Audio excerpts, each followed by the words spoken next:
today's session. Today I am going to teach you an interesting topic in chemistry, that is acid, bases and salts. Well guys, in our daily life we use large number of substances like lemon, orange, curd, baking soda, vinegar, tamarind, bitter gourd, etc. You find some of these substances are sour and some of these substances are bitter, some are sweet and some are salty. Well guys, tell me one thing, why these substances taste sour and why these substances taste bitter? Any idea? Well, the answer lies in the nature. Today we are going to study and understand about the lesson acid, bases and salts. To begin with, we have acids. The term or word acid comes from the Latin word acere, which means sour. Then one question pops up in our mind, whether all acids are sour in taste? Yes, they are. All acids are sour in taste.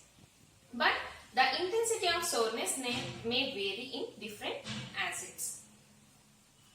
Examples for the substances which consists of acids like curd, lemon juice, orange, vinegar, etc.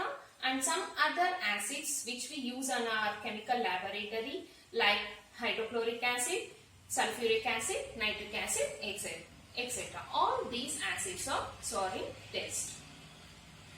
Well, now let's talk about bases. Well, bases are bitter in taste and soapy or slippery to touch.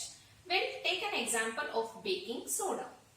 Baking soda tastes bitter because it does not contain acids. If you prepare the solution and if you touch the solution between the fingers, you feel the solution soapy to touch or slippery because baking soda acts as a base.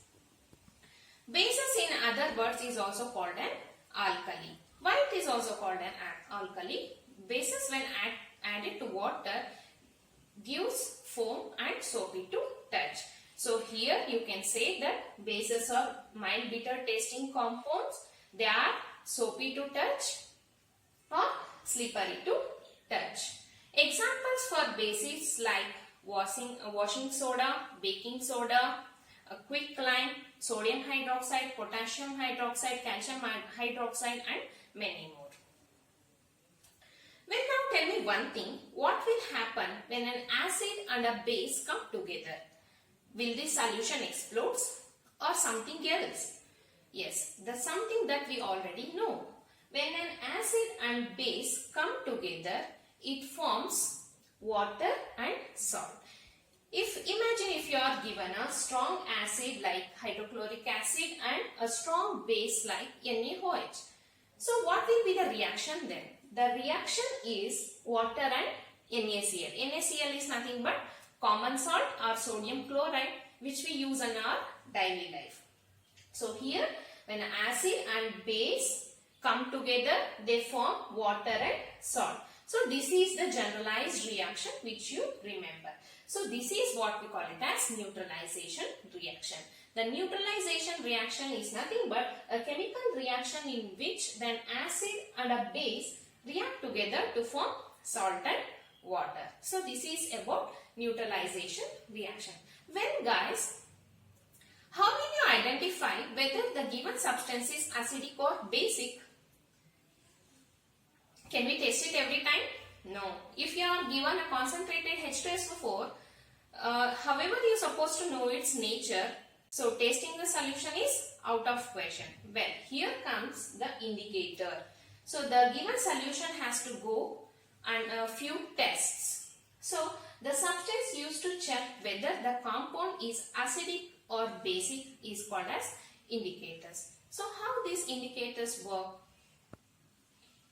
So here are some types of indicators. The first one is natural indicators. So the natural indicators is nothing but which they are found naturally in the nature are called natural indicators. Example for natural indicators are turmeric, beetroot, red cabbage, hibiscus flower, etc. The second one is synthetic indicators. Synthetic indicators are nothing but the artificial or man-made indicators. These indicators we use in our chemical laboratory. Example, phenolphthalein indicator and methyl orange or methyl red. The third one is olfactory indicators. The substance whose smell varies depending on whether it is mixed with an acidic or basic is nothing but olfactory indicators. Example for olfactory indicators like onion extract, vanilla extract, clove oil, etc. Well guys, this is about acid, bases and salts in general. So in next video we are going to study in detail about acid, bases and salts, and also we are going to do some activities, and also I am going to show you how to prepare natural indicators at home. Till then, stay tuned. Bye. See you.